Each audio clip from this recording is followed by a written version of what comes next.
1 Pedro 1, 1 a 13, que diz: Pedro, apóstolo de Jesus Cristo, aos estrangeiros dispersos no Ponto, Galácia, Capadócia, Ásia e Bitínia, eleitos, segundo a presciência de Deus Pai, em santificação do Espírito, para a obediência e aspersão do sangue de Jesus Cristo, graça e paz vos sejam multiplicadas. Bendito seja o Deus e Pai de nosso Senhor Jesus Cristo, que, segundo a sua grande misericórdia, nos gerou de novo para uma viva esperança pela ressurreição de Jesus Cristo dentre os mortos, para uma herança incorruptível, incontaminável e que não se pode murchar, guardada nos céus para vós, que mediante a fé estáis guardados no poder de Deus para a salvação, já prestes para se revelar no último tempo, em que vós grandemente vos alegrais, ainda que agora importa, sendo necessário, que estejais por um pouco contristados com várias tentações, para que a prova da vossa fé, muito mais preciosa do que o ouro que perece e é provado pelo fogo, se ache em louvor e honra e glória na revelação de Jesus Cristo, ao qual, não o havendo visto,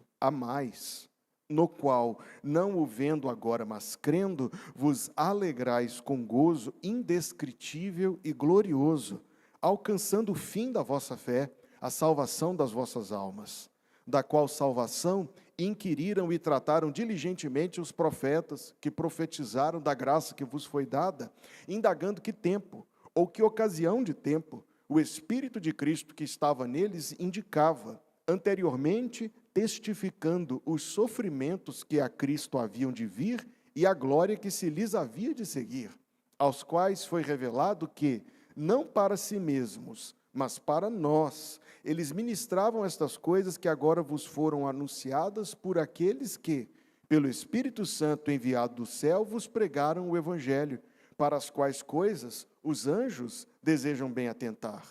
Portanto, cingindo os lombos do vosso entendimento, sede sóbrios e esperai inteiramente na graça que se vos ofereceu na revelação de Jesus Cristo.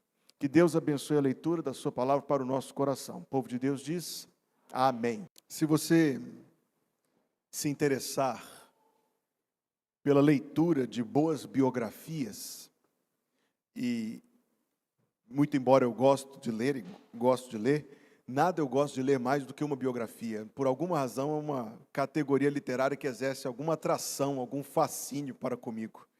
Então, ler biografias sempre é uma coisa que eu acho interessante a vida toda. E lendo biografias, a gente procura selecionar as boas biografias. As biografias especialmente dos servos do Senhor, daqueles que têm vivido a sua vida no compromisso com a causa de Deus, aqueles que têm vivido para o serviço do Evangelho. E lendo essas biografias, para começar por aqui a minha mensagem, lendo essas biografias, nós encontramos um elemento comum. E o elemento comum, além da fé, além do compromisso com Deus, é o sofrimento nesta vida. Leia a vida de muitos santos do passado e você encontrará o sofrimento, a fé, o compromisso e também o elemento do sofrimento. Alguns, inclusive, experimentando porções de sofrimento que a gente imagina serem, humanamente falando, quase insuportáveis. Vem à minha memória quando Adoniram Judson, que partiu para pregar o Evangelho, onde hoje é Bangladesh, na época chamava Birmânia, e ele disse à sua jovem noiva, dê um abraço ao seu pai, vai ser o último abraço que você vai dar nele na sua vida. E a jovem faleceu na viagem de ida, que tragédia. Li esse ano de 2024 uma biografia que me impactou bastante. Um jovem pastor, talvez por isso me impactou, me relacionei de alguma maneira. Um jovem pastor que foi caçar com um membro da igreja, estavam numa caçada juntos, a arma disparou, acidentalmente, matou o homem. Não foi preso, a situação ficou muito bem esclarecida, mas a história não termina aí. Durante anos ele viveu com aquele peso, aquela culpa, aquela coisa machucando o seu coração. Que experiência amarga. Lemos a biografia, por exemplo, de Spurgeon. Os irmãos sabem que frequentemente eu cito Charles Spurgeon neste púlpito. Muitos de vocês leem manhã e noite o devocional que ele escreveu. Quantos sofrimentos na vida daquele homem. A esposa debilitada durante praticamente a vida toda, ele próprio acumulado de enfermidades, pregava o evangelho de Jesus Cristo. O que recebeu em troca? Injustiças, acusações, perseguições, zombarias. Sofreu muito, morreu novo, 58 anos de idade, debaixo do peso de tantos sofrimentos e enfermidades. Paulo de Tarso e o seu espinho na carne. E as pessoas que o abandonaram, o pastor Igor mencionou na sua mensagem, belíssima mensagem hoje de manhã. Paulo de Tarso e a maneira como zombavam dele, diziam que ele era feio, inclusive, para levar para o lado bem pessoal. Não que ele se importasse com isso. Jesus, Filho de Deus, perfeito, sem pecados, mas a sua vida foi um acúmulo de sofrimentos. A sua vida foi um acúmulo de injustiças, a sua vida foi peso sobre peso sobre peso em todos os sentidos. Foi a vida do Filho de Deus. Quando alguém pergunta, por que é que coisas ruins acontecem com gente boa? A resposta não é minha, daquele inesquecível Sproul. Ele disse, isso só aconteceu uma vez. Por que coisas ruins acontecem com gente boa? Nós perguntamos, gente boa só teve um.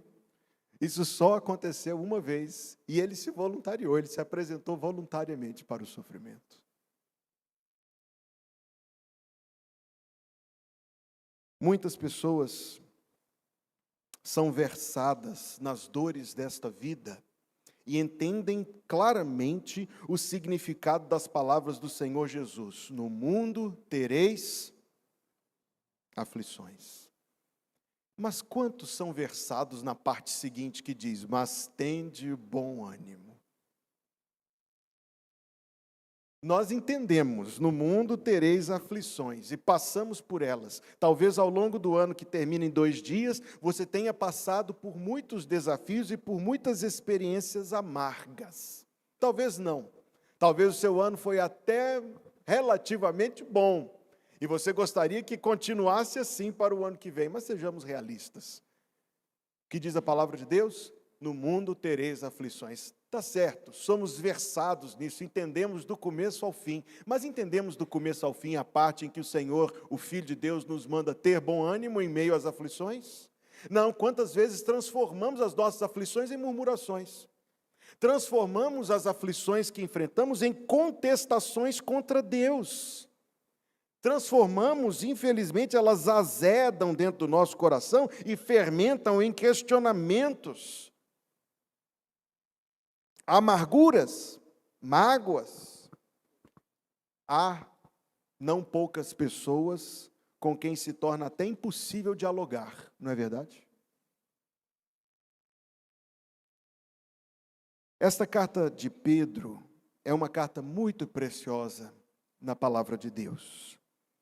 Foi escrita para algumas pessoas que, além dos sofrimentos comuns da vida, isto é, além de tudo isto que nós já mencionamos, eles também estavam pagando um preço alto por causa da sua lealdade a Jesus. Por causa da sua lealdade a Jesus, eles foram rejeitados por suas famílias. Por causa do seu compromisso, da sua determinação em seguir o Filho de Deus, eles enfrentavam, além da rejeição, prejuízos grandes, perdas grandes. Isto foi acumulando um impacto naturalmente, do ponto de vista humano, totalmente compreensível, que abateu aquelas pessoas. Então veio o pastor Pedro, um pastor, como ele se apresenta lá na carta, capítulo 5, versículo 1, como presbítero, isto é, um pastor, um pregador, um fiel servo do Senhor. Ele vem com uma intenção, a intenção de confortar aqueles irmãos. A intenção de lhes prover uma compreensão bíblica, e isto não é somente no texto que foi lido, mas a carta toda é muito interessante, ainda que nós somente vamos nos ater a este versículo aqui.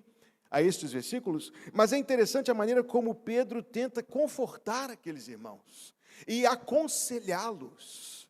Bem, uma vez que em 2 dias nós vamos começar um novo ano de vida, que seguramente trará para cada um de nós desafios, talvez não muitos, tomara, mas seguramente os trará. Talvez alguns de nós enfrentaremos adversidades, talvez alguns de nós enfrentaremos perdas, enfermidades, não sabemos, absolutamente não sabemos, e ficar entretendo, contemplando isso de maneira muito negativa, pode ser até um exercício muito ruim. Mas nós precisamos não ficar tentando antever tudo o que pode acontecer. Precisamos alimentar o nosso coração com a palavra de Deus e nos fortalecer para, independente do que venha a acontecer comigo ou com você, nós tenhamos um recurso, nós tenhamos uma força espiritual, esta é a palavra, para atravessar e sobreviver às adversidades. Chama a minha atenção, então, a forma como Pedro começa a sua carta, e a primeira coisa que ele quer contrapor àqueles sofridos irmãos, é por isso que ele os chama no versículo 1 de estrangeiros dispersos, isto é, que tinham sido espalhados por causa do seu compromisso em seguir Jesus Cristo. Mas, se eu entendo corretamente, a primeira coisa que ele vai dizer para aqueles irmãos é que os sofrimentos do tempo presente não anulam nossa grande salvação. É maravilhoso ler esse texto, dizendo no versículo 2, eleitos segundo a presciência de Deus Pai. Ele volta a falar de Deus o Pai no versículo seguinte, bendito seja o Deus e Pai de nosso Senhor Jesus Cristo, que segundo a sua grande misericórdia nos gerou de novo para uma viva esperança pela ressurreição de Jesus Cristo dentre os mortos. Então, peraí, muito embora a gente tenha que deparar com perdas ou quaisquer outras coisas desta vida, isto não muda o amor eterno de Deus por nós, o amor eterno de Deus, o Pai, provado, irmãos, provado no sacrifício de Jesus por nós na cruz. Deus prova o seu amor para conosco, em que Cristo morreu por nós, sendo nós ainda pecadores. Do meu coração para o seu vai um conselho. Quando vierem dias difíceis ao seu encontro, neste ano que vai começar, e virão, esteja precavido. Quando vierem, não comece a questionar o amor de Deus, dizendo, se Deus me amasse, Deus poderia ter impedido que isso acontecesse comigo. Se Deus me amasse, Deus poderia ter prevenido, se Deus me amasse. Não existe se Deus me amasse. Deus prova o seu amor para conosco, em que Cristo morreu por nós, sendo nós ainda pecadores. Não existe mais se neste assunto. Não existe mais talvez. Que prova maior Deus pode te dar do amor dele, do que o sacrifício de Jesus Cristo na cruz para salvar a ti dos teus pecados e da maldição merecida?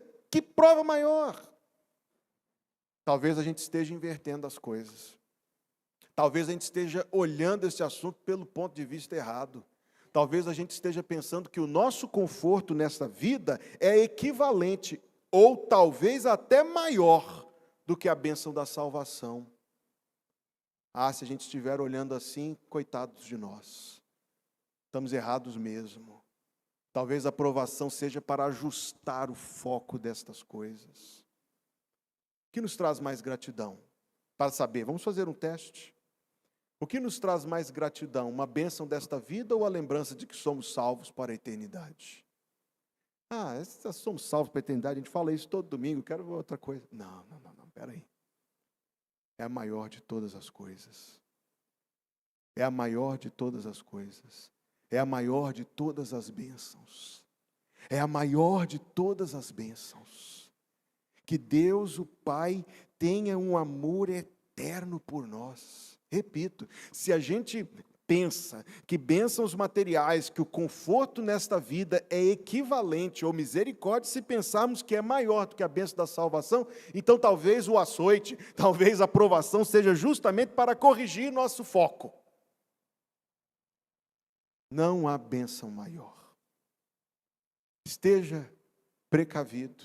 Em cada dificuldade da vida vem o velho inimigo para nos tentar a heresia, para renunciarmos à nossa certeza em Cristo Jesus, para renunciarmos à nossa convicção do amor eterno de Deus por nós, podemos cair na tentação de pensar: ah, se Deus me amasse, não seria assim. Não pense assim, não existe se. Deus prova o seu amor para conosco em que Cristo morreu por nós, sendo nós ainda pecadores. Ele fala de Deus o Filho. Volta ao versículo 2. Eleitos segundo a presciência de Deus Pai, em santificação do Espírito, falei do Espírito em terceiro lugar, para a obediência e, note agora, aspersão do sangue de Jesus Cristo.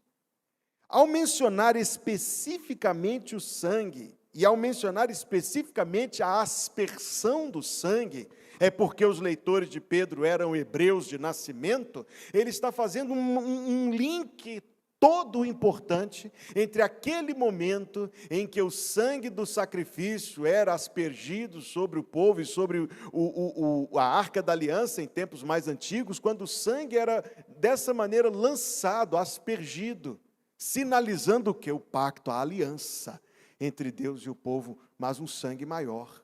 O sangue de animais era oferecido diariamente, o sangue sobre a Arca da Aliança uma vez por ano, o sangue de Jesus Cristo oferecido uma somente vez. Veja o que ele diz sobre isto, nesse mesmo capítulo 1, agora versículo 19, corrijo-me, 18. Sabendo que não foi com coisas corruptíveis, como prata ou ouro, que fostes resgatados da vossa vã maneira de viver, que por tradição recebestes dos vossos pais, mas com o precioso sangue de Cristo, como de um cordeiro imaculado e incontaminado. Seguramente, meu irmão, seguramente você viverá provações. Elas poderão, inclusive, arrancar o seu sangue. Mas não se esqueça que o sangue maior de Jesus foi derramado por você.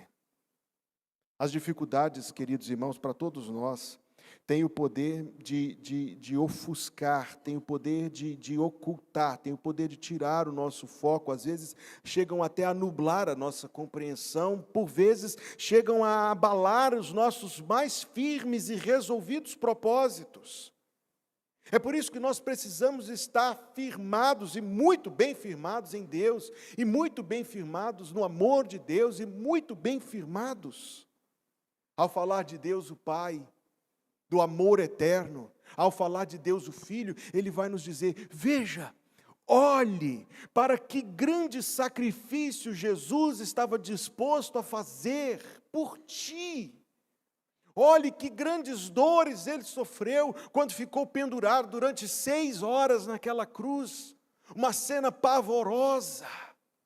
Olhe, ele está dizendo, lembre-se destas coisas. Seria uma grande tragédia perdermos de vista esse grande amor salvador por causa das dificuldades que essa vida pode trazer para nós.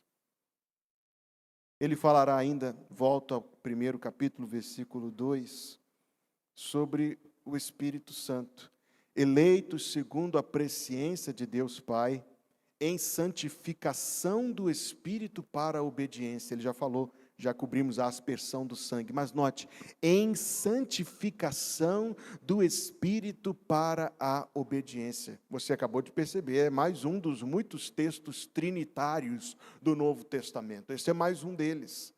Eleitos pelo Pai, o sangue do Filho, a santificação do Espírito para a obediência. Queridos, haverá momentos em que cada um de nós se sentirá até mesmo sozinho, diante de coisas que provavelmente, seguramente enfrentaremos. No mundo tereis aflições, mas sozinhos não estaremos. Deus nos deu no dia de nossa salvação o dom do Espírito Santo. Esta habitação permanente de quem Pedro fala novamente agora no capítulo 4, por favor. Capítulo 4, versículo 13.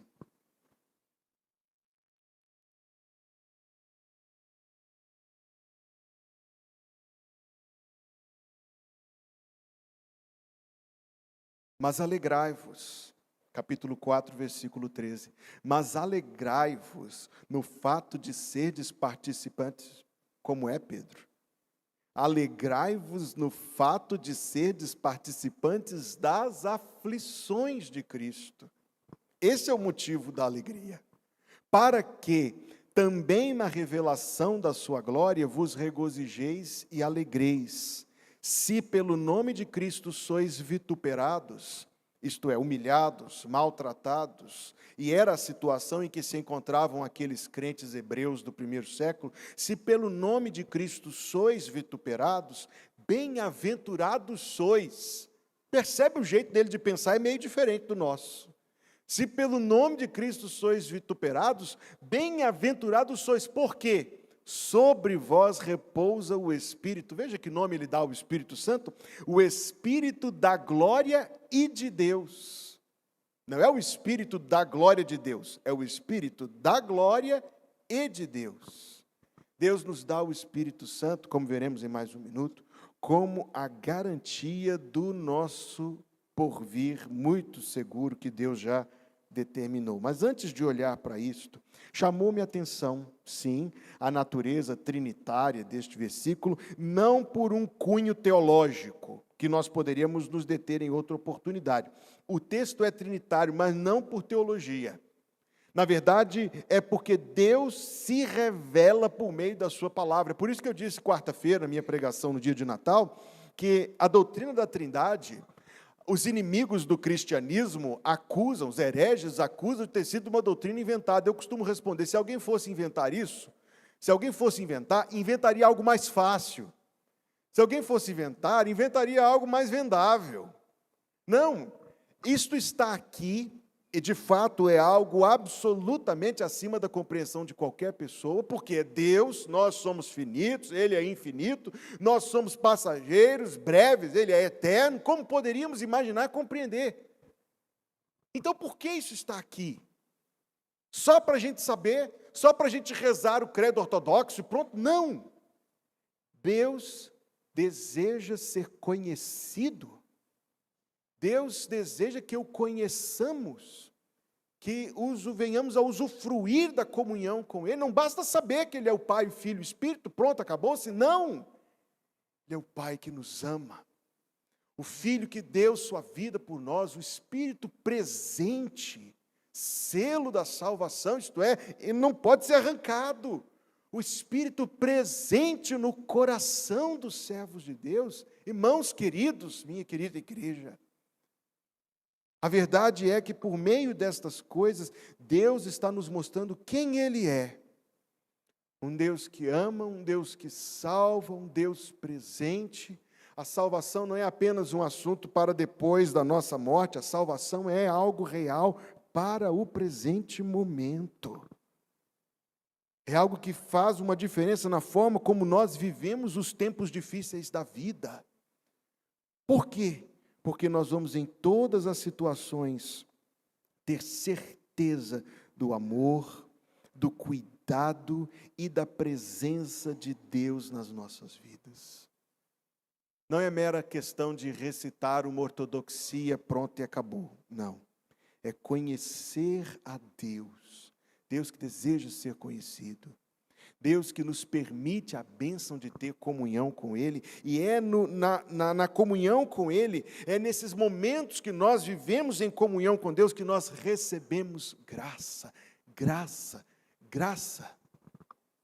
Uma outra biografia, uma mulher que foi abandonada pelos pais quando recém-nascida, criada em condições muito precárias. Jovem, desenvolveu artrite, corpo todo contorcido, dores terríveis. Viveu numa época em que não havia quaisquer recursos sequer para aliviar a sua dor. Mas essa mulher, toda encurvada e em meio a tantas dores, foi ela quem escreveu as seguintes palavras: mais graça Deus dá quando as cargas aumentam. Mais força concede ao crescente labor. Em meio às angústias, envia o consolo. Em todas as provas, dá paz e valor. E quando os recursos, veja que sensibilidade, e quando os recursos em nós se esgotam, e em meio ao caminho a força faltar, nunca sentiu isto, não? Nunca viveu a realidade destas palavras? E quando os recursos em nós se esgotam, e em meio ao caminho a força faltar, veremos a fonte da graça divina em nós, seu poder começar a jorrar. É poético, é bonito, é mais bonito ainda na experiência. É bonito nas palavras, é mais bonito ainda quando é mais do que palavras, é uma verdade na vida. Em meio às dificuldades, recorremos a Deus, Deus que nos ama tanto. Recorremos a um Salvador tão maravilhoso, Jesus, o Filho de Deus. Recorremos a um Consolador tão valente, o Espírito Santo. E então nós encontramos que uma das coisas que a salvação nos proporciona, um dos benefícios com que ela nos enriquece, é podermos recorrer a Deus e ter comunhão com Deus, exatamente nesses momentos mais árduos, mais inclementes da existência. Nós sentimos o amor de Deus envolver a nossa vida. Deus está conosco em todo momento, é verdade. Mas tem algumas horas em que Ele está ainda mais com a gente. Veja se não é isto que diz o Salmo: Deus é refúgio e fortaleza, socorro, presente em todo o tempo. Sim, na angústia, bem presente. Deus está conosco em todo o tempo, bendito seja o seu santo nome. Mas existem horas em que Ele está ainda mais com a gente. Horas em que Ele sabe que nós precisamos ainda mais dEle. Horas em que os recursos em nós se esgotam. Em meio ao caminho a força faltar. Nós vamos a Deus prostrados em oração para dizer: Senhor, isso aqui chegou ao meu limite, passou do meu limite, não consigo, não entendo, não tenho forças. Veremos a fonte da graça divina em nós, seu poder começar a jorrar. Você deve se lembrar de eu já ter narrado aqui a experiência de John Wesley, falando em biografias, não é verdade?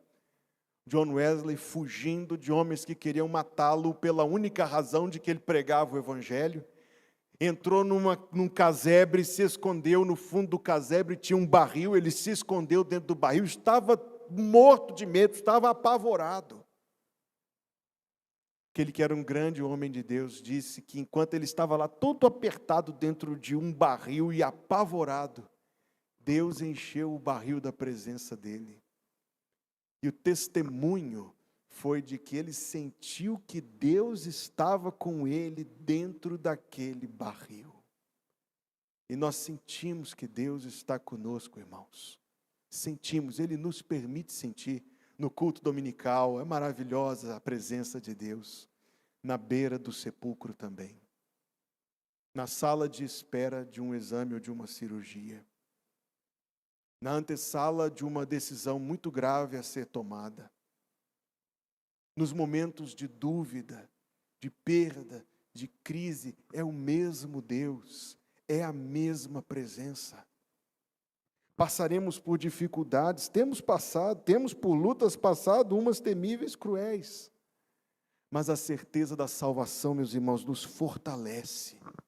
Sim, a certeza da salvação nos revigora.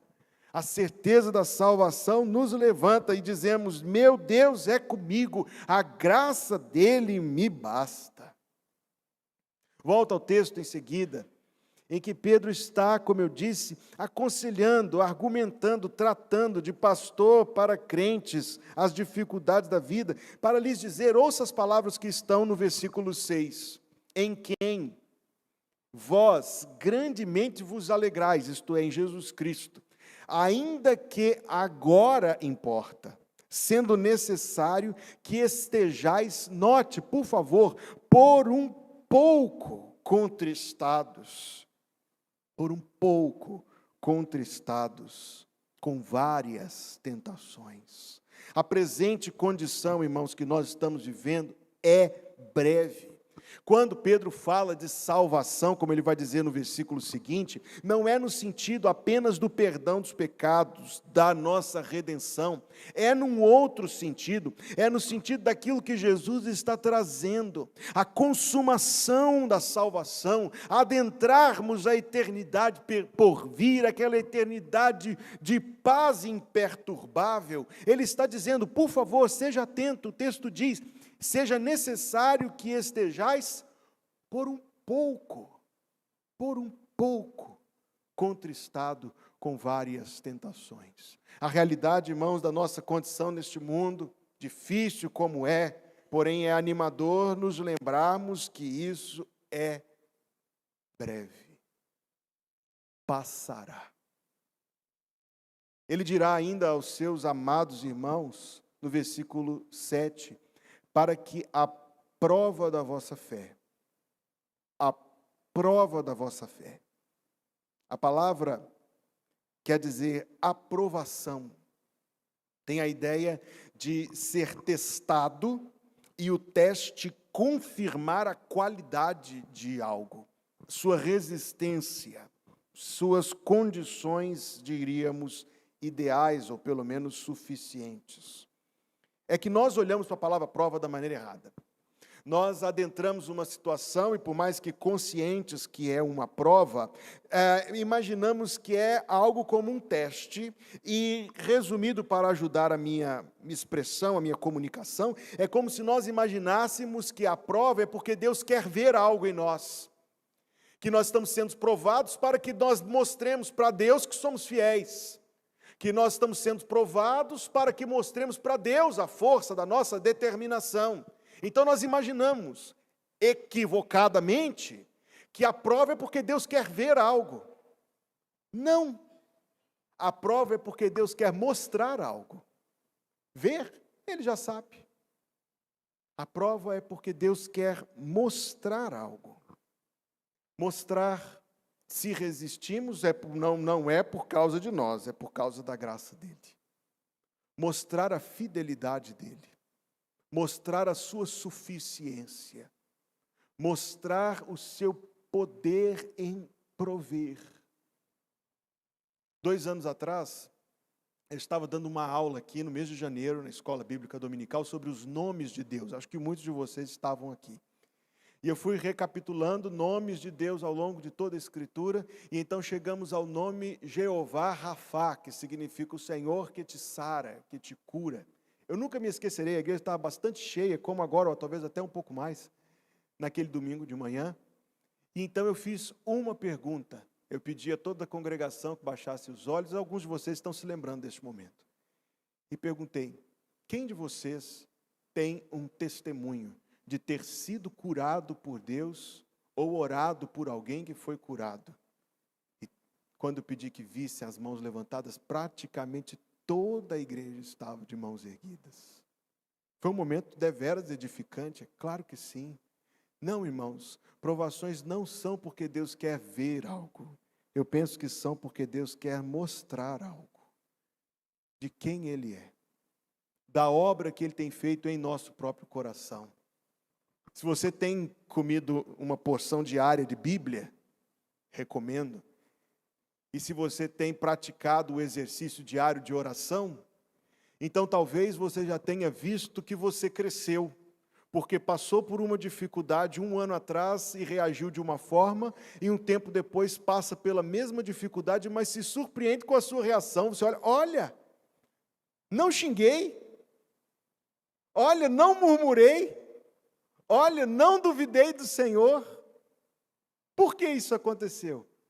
Aconteceu porque Deus te deu graça para crescer em Cristo Jesus. Não. E talvez nós não constataríamos isto de maneira tão real, não fossem as provas, onde, repito, não é que Deus esteja querendo ver algo, Ele já sabe de todas as coisas. Mas Ele quer nos mostrar algo dEle. O cuidado dEle na nossa vida. Quão reais são? Repito, irmãos, alguém pode ser perfeitamente ortodoxo na sua confissão e na prática ser um herege. Não estou falando apenas de pecados. Estou falando da confiança que Deus merece de nós. Alguém pode citar os 39 artigos de religião, mas não confia em Deus, teme, receia e duvida. É um herege prático. Outro recita Westminster de A a Z. Eu só tenho ressalvo capítulos 26 a 28. Ótimo. Mas na provação, fraqueja. E eu não estou falando do fraquejar humano. Eu estou falando de quando nós não damos e não honramos a Deus com a confiança que Ele merece de nós receber. Com a paz. Com o louvor. Sim, com o louvor.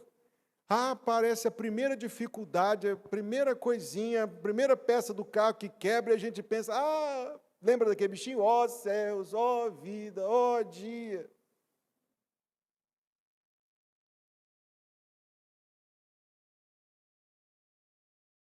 Louvor, irmão. Louvor em vez de murmuração convém melhor a um servo do Senhor.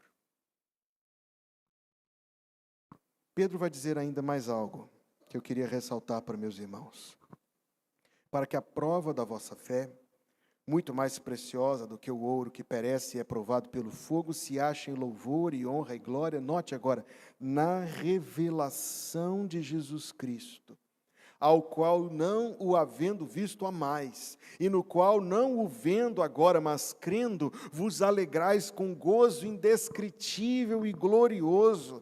A alegria cristã, meus irmãos queridos, é algo que precede, é um sinal. A alegria cristã é algo que antecipa o gozo maior e esplêndido que nós viveremos na vida por vir, quando ele diz, na revelação de Jesus Cristo. Quando Jesus vier, meu irmão, e dizíamos hoje de manhã que ele pode voltar hoje, maravilha, tomara voltasse. Quando você estiver diante da face do Filho de Deus, quando a fé se tornar em vistas, você acha, de verdade, você acha que você, por mais que você tenha muitas dúvidas sobre a sua vida hoje, você acha que você vai pensar em alguma dessas coisas quando você ouvir? Você diz, eu gostaria, quando eu chegar no céu, eu já ouvi alguém dizer, quando eu chegar no céu, eu quero fazer algumas perguntas para Deus. Eu penso, será que a gente vai se lembrar disso? Será que aquilo que hoje preocupa, agita e inquieta o nosso coração, será que isso vai sequer passar pela nossa mente quando virmos Jesus? Não, irmãos, eu não acho que não. Eu tenho certeza que não. Permita-me citar mais um texto bonito para os seus ouvidos. Um inspirado cristão do passado escreveu: Jerusalém excelsa, gloriamo-nos em ti, afável, isto é, doce, afável esperança de todo crente aqui. Radiante é tua porta, que ao longe já se vê, por onde tem entrada o que em Cristo crê. É lindo isso.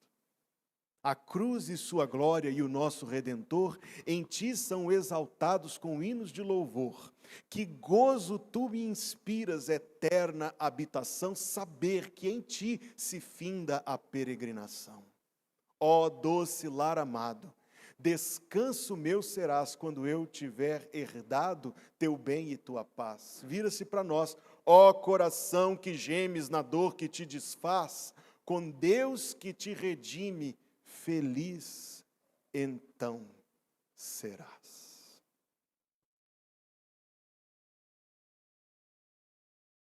A verdade, irmãos queridos, é que os sofrimentos do tempo presente não abalam o grande e glorioso e bendito porvir que Deus tem para nós.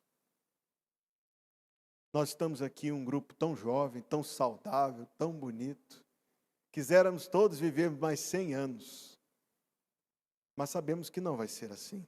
Um grupo desse tamanho, haverá diferentes situações aqui para cada um de nós. Infelizmente, é verdade, é mera estatística. Alguns de nós vamos enfermar. Infelizmente, é verdade, é mera estatística, alguns de nós vamos subitamente, talvez cedo. Ai, pastor, vira essa boca para lá.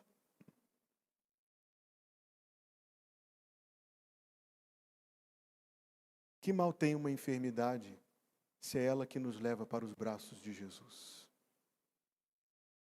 Qual é a perda de uma tragédia, se ao final da tragédia nós adentramos a presença do nosso Salvador? Irmãos queridos, perdas nesta vida, reveses, crises, contrariedades, sim. Depois disso, o céu. Depois disto, que é breve, o céu. Permita-me ler agora em 1 de Pedro 1, versículo 10. É muito interessante a conexão entre estes versículos e o nosso assunto, da qual salvação inquiriram e trataram diligentemente os profetas, que profetizaram da graça que vos foi dada, indagando que tempo, ou que ocasião de tempo, o Espírito de Cristo que estava neles indicava, anteriormente testificando os sofrimentos que a Cristo haviam de vir e a glória que se lhes havia de seguir. Sabe, queridos, é tão interessante saber que os judeus do tempo do Senhor Jesus, eles não conseguiam conciliar as profecias do Antigo Testamento. A corrente mais equilibrada e ortodoxa, para usar essa expressão, daquele tempo, imaginava dois Messias. Um Messias que seria o sofredor e outro Messias que seria o vencedor. Porque as profecias falam das duas coisas. As profecias falam de sofrimentos, falam do varão de dores, do desfigurado, do rejeitado, e falam do rei que as nações vão todas aclamar, e falam... Então, era difícil encaixar essas coisas uma na outra. É por isso que fala dos sofrimentos que a Cristo havia de vir e a glória que se lhes havia de seguir.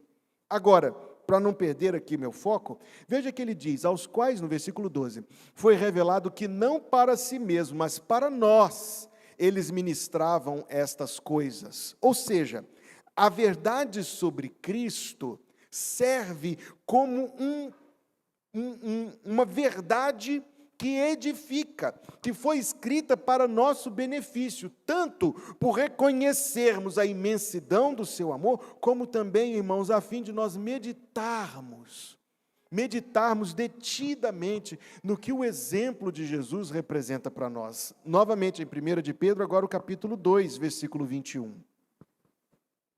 1 de Pedro 2, 21.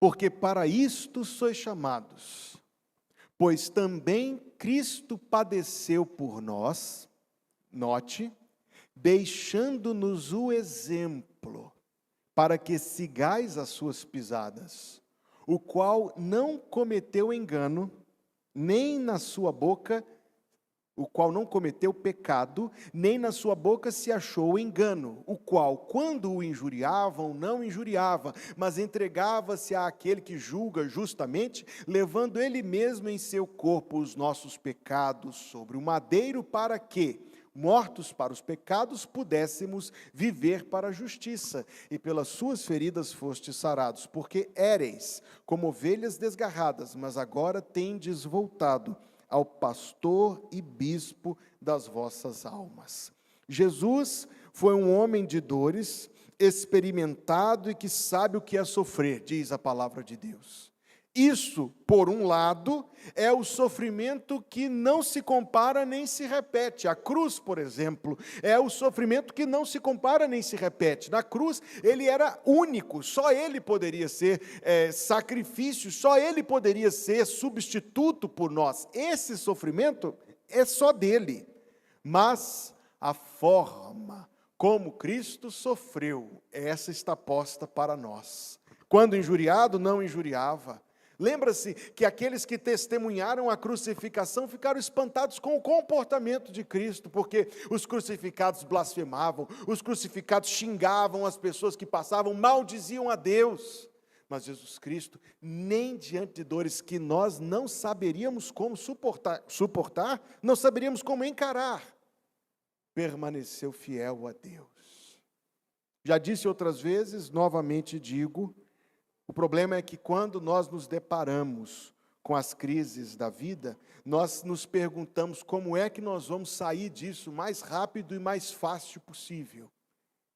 Quando deveríamos antes nos perguntar como é que vamos honrar o Senhor nosso Deus em meio a essa dificuldade. Não importa se vai ter fim, se vai ser rápido, se não vai, não importa quanto vai custar, quanto vai arrancar, essas coisas todas passarão de uma forma ou outra. A única coisa que realmente importa é como você será fiel, e eu serei, como cada um de nós será fiel a Deus, enquanto suportamos dores e enfrentamos dificuldades. Aí chama a minha atenção, os sofrimentos que a Cristo haviam de vir e a glória que se lhes havia de seguir.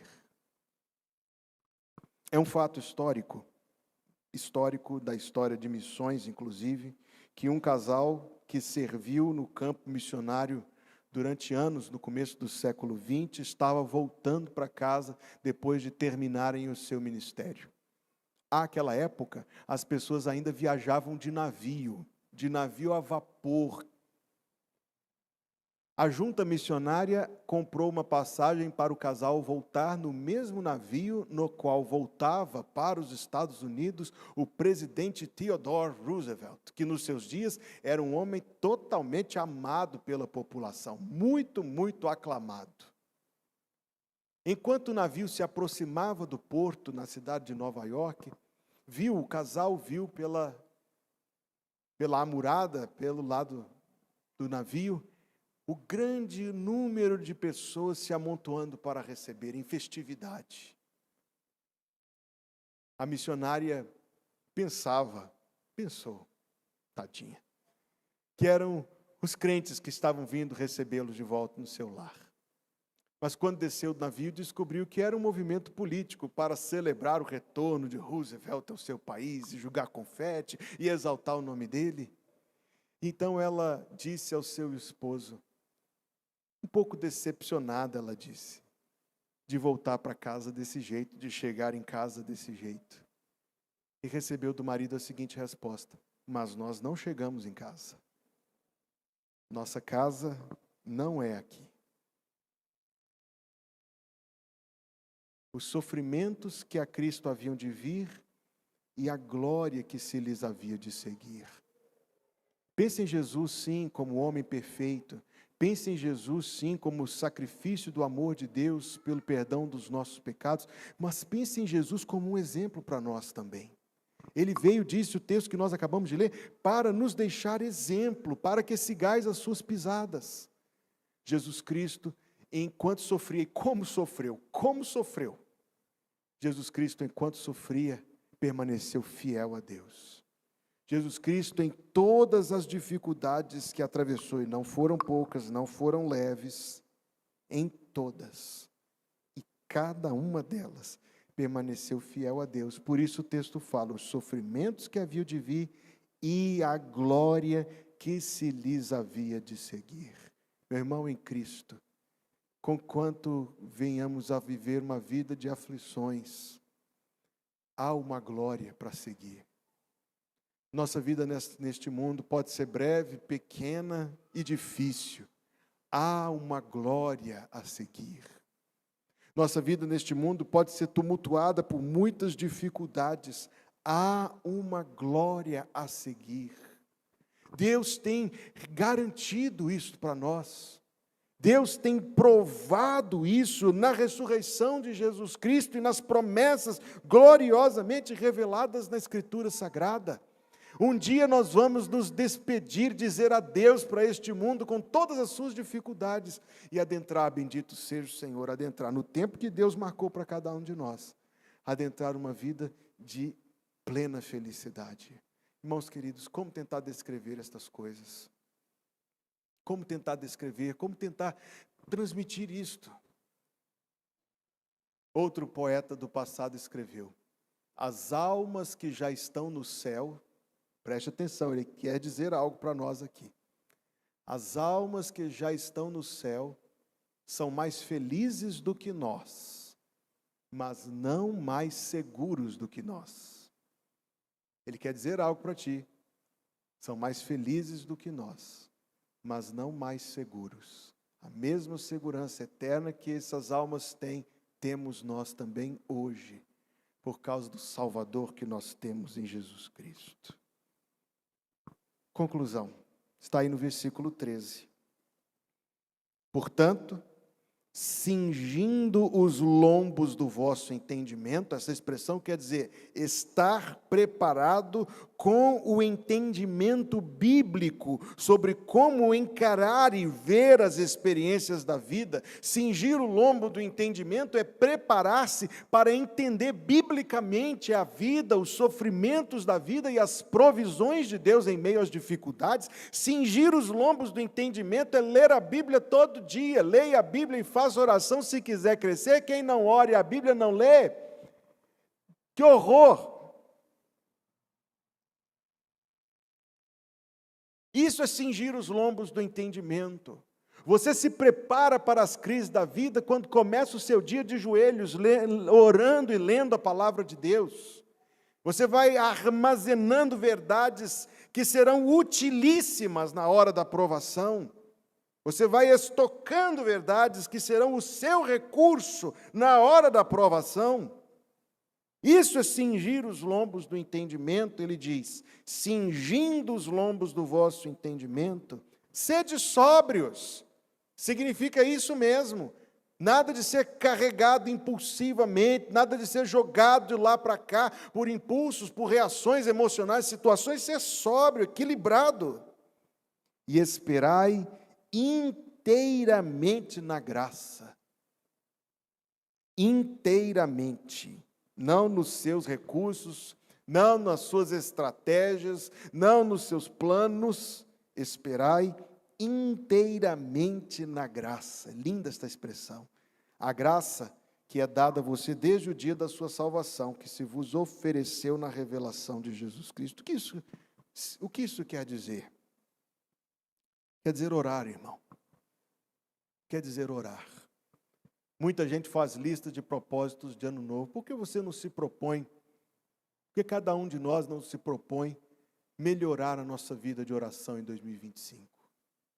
Separar mais tempo para orar pelos outros, para interceder, ter comunhão com Deus pela oração, nos habilitar a crescer em oração, sim. Fortalecer o coração para confiar em Deus. Exatamente nas horas em que confiança será necessária, muita gente faz propósitos de ano novo. Que tal ler a Bíblia em 2025? Que tal? Que tal propor-se ler? Você pode ler em um ano 4 capítulos por dia, 2 anos, 2 capítulos por dia. Propor-se conhecer a Deus. Fixar em Deus, isto é esperar inteiramente na graça. Fixar em Deus sua expectativa e sua esperança. E descobrir, enfim, quão verdadeira é a palavra que diz: provai e vede que o Senhor é bom, e bem-aventurado o homem que nele se refugia. Salmo 34, versículo 8. Vamos orar.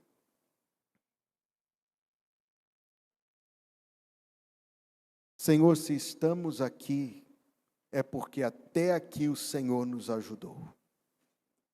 Ajuda-nos, ó Deus, a não nos esquecermos disso, mas carregarmos conosco, Deus, em todo momento, por onde formos, que servimos a um Deus fiel, a um Deus cujas promessas não caem por terra, a um Deus cuja mão não está amarrada para que não possa salvar, a um Deus cujo ouvido não está ensurdecido para que não possa ouvir.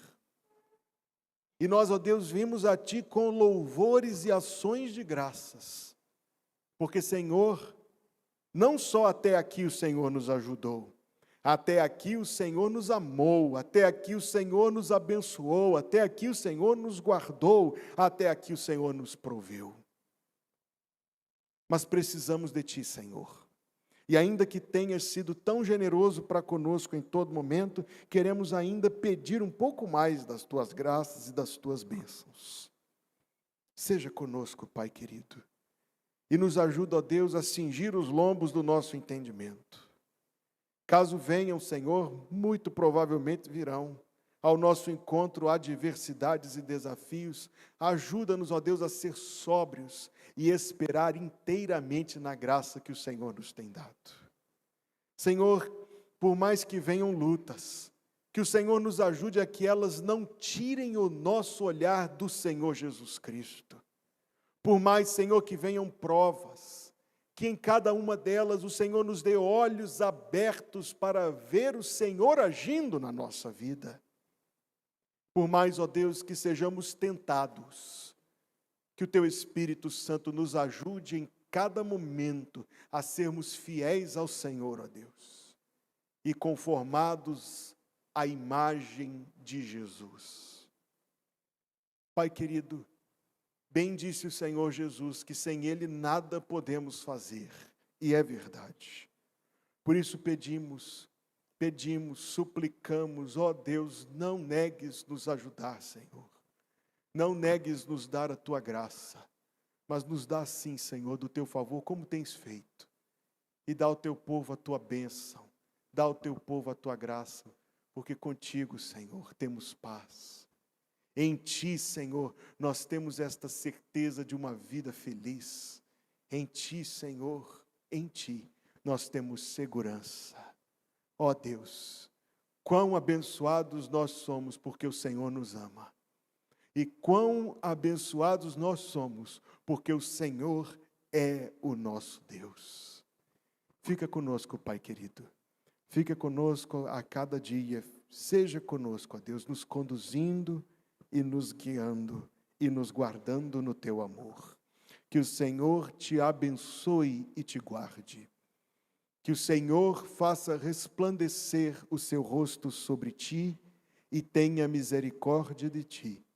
Que o Senhor sobre ti levante o seu rosto e te dê a paz. Que assim seja em nome de Jesus. E o povo de Deus diz: amém.